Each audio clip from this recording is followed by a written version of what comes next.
good are we, net at really improving, the position of people in disadvantage over a long time, over a period of time. The notion of inequality and what's driving people's perceptions about social and economic mobility being an issue is inequality in a broad range of things. And we need to sort of remain focused on the fact that it's not just about a single measure of income. What inequality is doing is it's pulling apart the rungs on the social ladder. Things are getting further apart. And that makes it harder for people to climb that ladder. Inequality that results from people being rewarded for their skills and their talent, that's the kind of inequality we want to live with. Unfair inequality is driven by differences in the lottery of birth.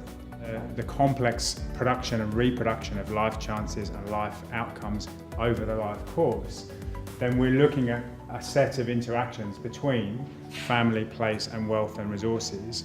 And obviously, as Deb has already kind of begun to lay out, we're talking about the roles of work and learning through those interactions in influencing and mediating who gets what and what your chances are.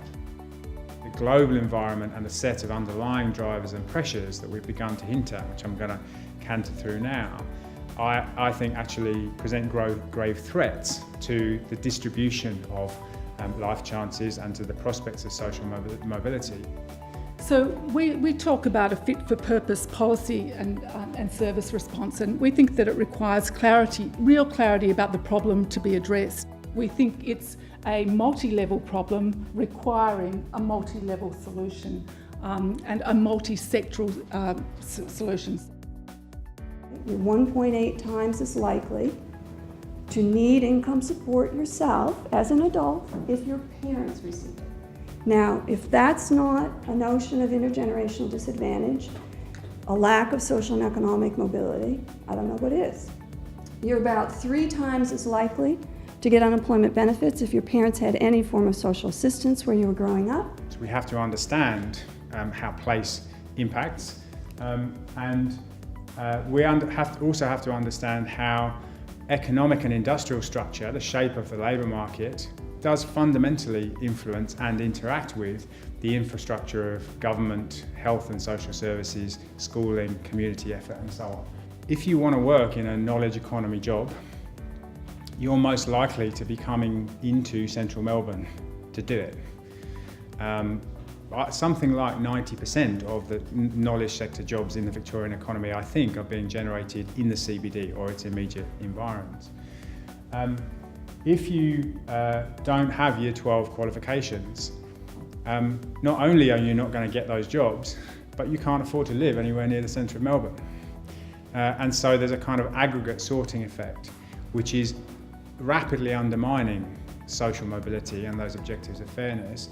How do you build capability, and what are the conditions, the enabling conditions, the opportunities, the resources and networks that build capability such that disadvantaged people of any age can make that transition or into a out of disadvantage. That it's not just individual capability that we need to pay attention to. We must pay attention to other actors in the institutions in the domain. So in this instance, service provider capability and community capability, which will include employers. Government has a role.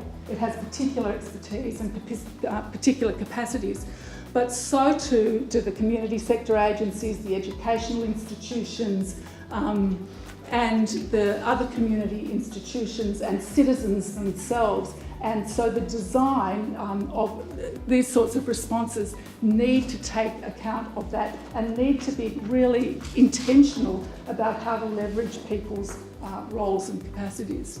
It's not about picking the right levers in isolation and making sure that different ministers pull them.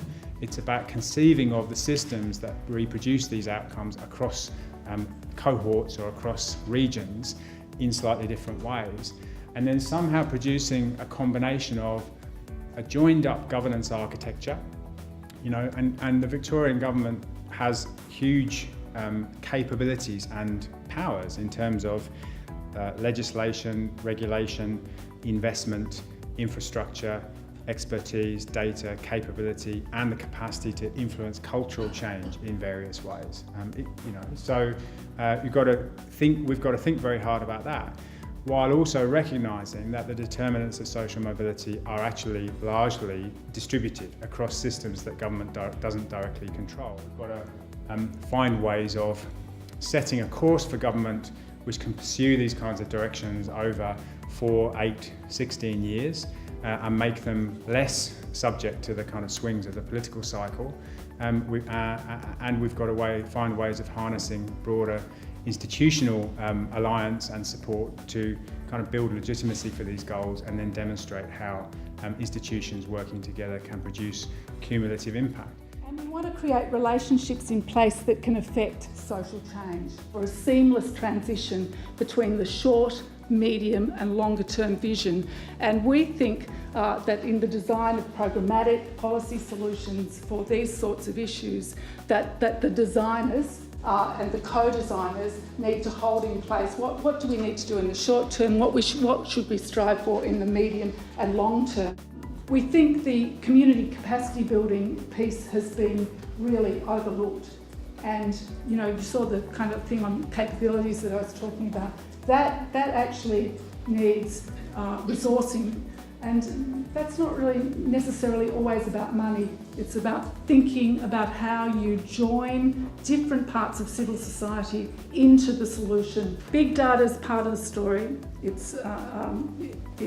certainly gives us a very nuanced way of understanding the key elements of the problem, and also the impact of particular high-level policy interventions.